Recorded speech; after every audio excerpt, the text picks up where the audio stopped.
नमस्कार दोस्तों, स्वागत है आप सभी का क्रीसेंट एजुकेशन क्लासेस से। दोस्तों एक इंपॉर्टेंट खबर जो कि यूकेपीएससी से आई है, उत्तराखंड प्रवक्ता भर्ती को लेकर एक नई अपडेट। यूकेपीएससी ने दोस्तों ऑफिशियल सिलेबस जारी कर दिया है। परीक्षा पैटर्न में दोस्तों बदलाव हो गया है। काफ़ी समय से ये कयास लगाए जा रहे थे कि परीक्षा पैटर्न उत्तराखंड प्रवक्ता भर्ती का परिवर्तित होगा, जिसमें 2 पेपर रहने वाले हैं 150 मार्क्स के। तो आयोग ने दोस्तों फाइनली ऑफिशियल सिलेबस दोस्तों जारी कर दिया है। चलिए आज की वीडियो को शुरू करते हैं।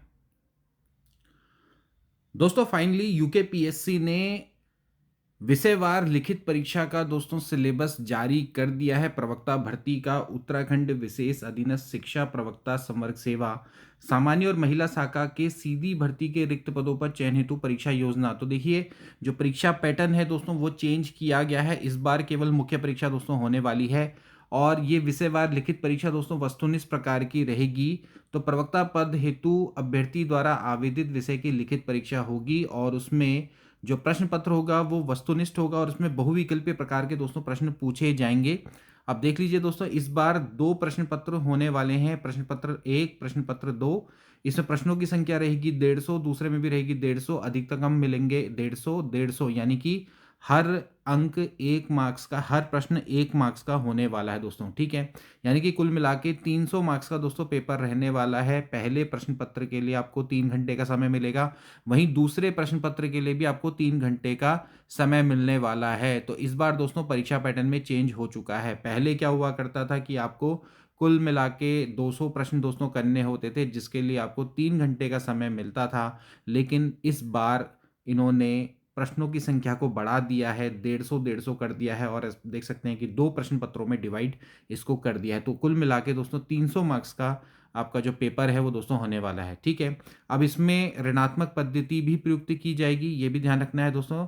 प्रत्येक गलत विषय, गलत जो उत्तर है आपको, उसके लिए ऋणात्मक अंक दोस्तों यहाँ पर प्रदान किया जाएगा। ओके, अब यहाँ पर देखिए जो सूची है वो दे रखी है कि कौन कौन से विषय हैं जहाँ पर आपकी जो प्रवक्ता की भर्ती है वो निकलने वाली है। तो देख सकते हैं दोस्तों कि यहाँ पर कृषि है, कला है, जीव विज्ञान है, रसायन शास्त्र, नागरिक शास्त्र, वाणिज्य, अर्थशास्त्र, भूगोल, हिंदी, इतिहास, गृह कला, गृह विज्ञान, गणित, भौतिक शास्त्र, मनोविज्ञान, संस्कृत, अंग्रेजी, समाजशास्त्र। ओके, तो यहाँ पर आप देख लीजिए, वस्तुनिष्ठ प्रकार के प्रश्न पत्र में उम्मीदवार द्वारा चिन्हित गलत उत्तरों के लिए नकारात्मक अंकन दिया जाएगा।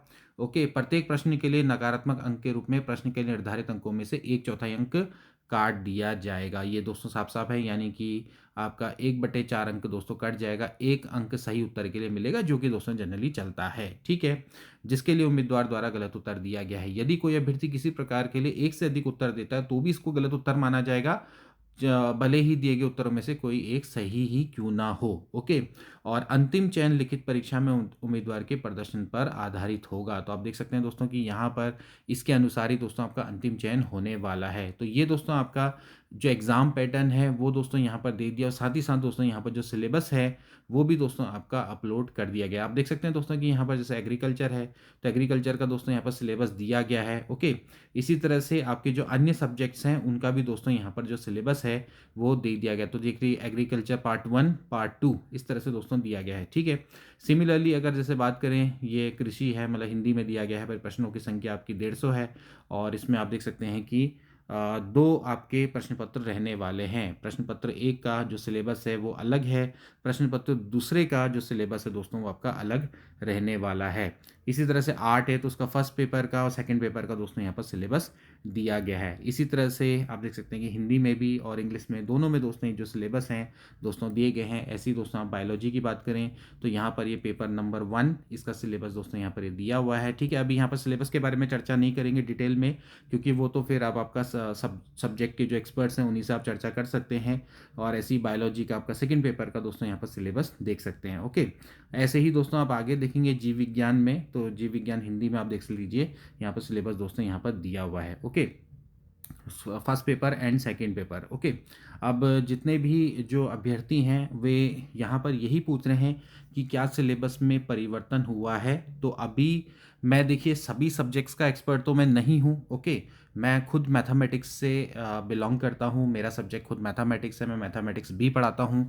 तो मैं मैथमेटिक्स के बारे में दोस्तों यहाँ पर चर्चा कर सकता हूँ। अभी मैं केमिस्ट्री का, देखिए केमिस्ट्री का जो भी रहा होगा सिलेबस, मुझे नहीं पता कि इससे पहले क्या था और अभी जो सिलेबस है वो यहाँ पर दोस्तों दिखाई दे रहा है। अगर मैं मैथमेटिक्स की दोस्तों यहाँ पर बात करूँ तो मैथमेटिक्स के लिए जानने की मैथमेटिक्स में भी मैं स्पेशली यहाँ पर वीडियो बनाऊंगा, लेकिन अभी जो हमारे क्रिसेंट एजुकेशन क्लासेस के जो स्टूडेंट हैं वो ये जानना चाहते हैं कि सिलेबस में किस हद तक परिवर्तन हुआ है, क्या कुछ एक्स्ट्रा टॉपिक्स जुड़े हैं, क्या इसमें ग्रेजुएशन के टॉपिक्स जुड़े हैं, ये यहाँ पर देखना रहेगा। ये बिजनेस एंड अकाउंट्स का सिलेबस है।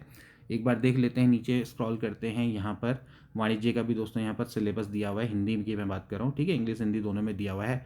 फिर आपका इकोनॉमिक्स का है सिलेबस। एक बार नीचे अगर जाएँ तो अर्थशास्त्र की दोस्तों हम बात कर रहे हैं, अर्थशास्त्र का सिलेबस दोस्तों दिया गया है।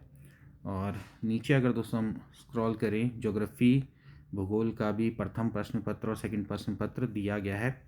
अब आप लोग दोस्तों वैसे खुद सब्जेक्ट एक्सपर्ट हैं, आप खुद भी बता सकते हैं कि आपको देख लेंगे अगर आप पुराना जो सिलेबस है उससे कितना आपका डिफरेंस देखने को मिल रहा है, वो दोस्तों आप देख सकते हैं। ऐसे ही होम साइंस का भी दोस्तों यहाँ पर सिलेबस दिया गया है, गृह विज्ञान का। और अब देखिए दोस्तों, जब मैं मैथमेटिक्स की बात करता हूँ तो मैथमेटिक्स का दोस्तों मैं बता सकता हूँ कि इसमें क्या हुआ है। देखिए मैथमेटिक्स में जितने भी दोस्तों ये जो टॉपिक हैं, अगर आप बात करें दोस्तों ये जो फर्स्ट पेपर में, तो चाहे रिलेशन फंक्शन की बात करें, सीक्वेंस एंड सीरीज़ की बात करें, लीनियर इनक्वालिटी हो, चाहे डिफरेंशियल कैलकुलस हो, चाहे इंटीग्रल कैलकुलस हो, चाहे मैट्रिक्स और डिटरमिनेंट्स हो, चाहे वेक्टर एनालिसिस हो, ये सभी दोस्तों आपके पहले भी सिलेबस में मौजूद थे। इसमें कुछ भी एक्स्ट्रा ऐड नहीं हुआ है। इसी तरह से 2 डायमेंशन कोऑर्डिनेट ज्योमेट्री है, वही दोस्तों आपका दिख रहा है, इसमें कुछ भी एक्स्ट्रा नहीं है। सेट थ्योरी की भी दोस्तों बात करें तो पहले भी दोस्तों आपका यही सिलेबस था। तो कुल मिला के 9 दोस्तों यहाँ पर चैप्टर दिखाई दे रहे हैं।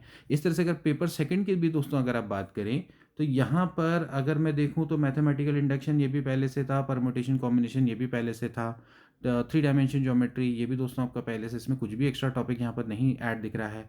स्टैटिस्टिक्स एंड प्रोबेबिलिटी की बात करें तो भी दोस्तों वही सिलेबस है। डिफरेंशियल इक्वेशन की बात करें तो भी दोस्तों वही सिलेबस है। लीनियर प्रोग्रामिंग में भी दोस्तों वही सिलेबस है।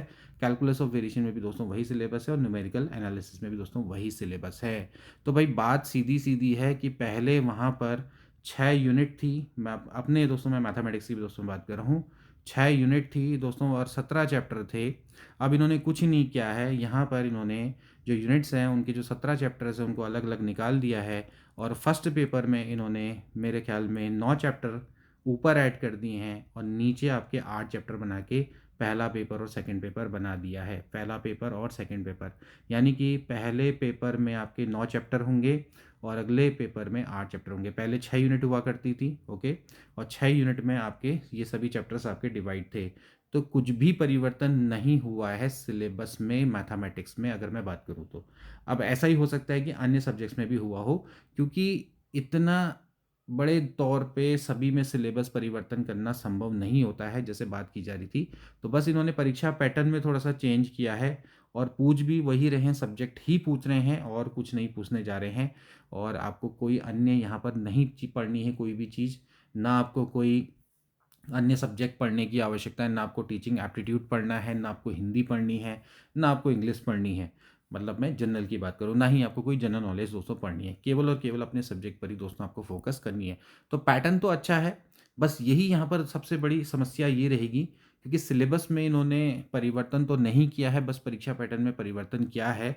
अब देखना रहेगा दोस्तों कि जो जनवरी में होने वाला पेपर है वो होता है या नहीं होता है, क्योंकि अभी तक विज्ञप्ति तो दोस्तों नहीं आई है। और अगर जो अभ्यर्थी हैं वो लोग जिनका जनवरी में पेपर पड़ेगा तो उनके लिए थोड़ा सा मुश्किल रहेगी, उनको काफ़ी कम समय मिल सकता है। हालांकि मैं मैथमेटिक्स की बात करूँ तो यहाँ पर तो सिलेबस आपका बिल्कुल भी परिवर्तित नहीं दिखाई देता है। बाकी सब्जेक्ट्स का मुझे नहीं पता, आप लोग एक्सपर्ट हैं अपने सब्जेक्ट के, आप एक काम करिए, जो पिछला आपका जो सिलेबस था उसको खोल के देखिए और उसमें अगर आपको कोई परिवर्तन दिखाई देता है तो देख लीजिए। हालांकि हम इस पर देख लेंगे कोई वीडियो, कुछ नहीं करना होता है, पिछला सिलेबस जो था उसे मिलान करके देख लो कि क्या कुछ एक्स्ट्रा टॉपिक्स जुड़े हैं। तो फिलहाल तो दोस्तों आज की वीडियो के लिए इतना ही रहेगा। अब आगे की खबर के लिए मिलेंगे नेक्स्ट वीडियो में, तब तक के लिए take care and good bye.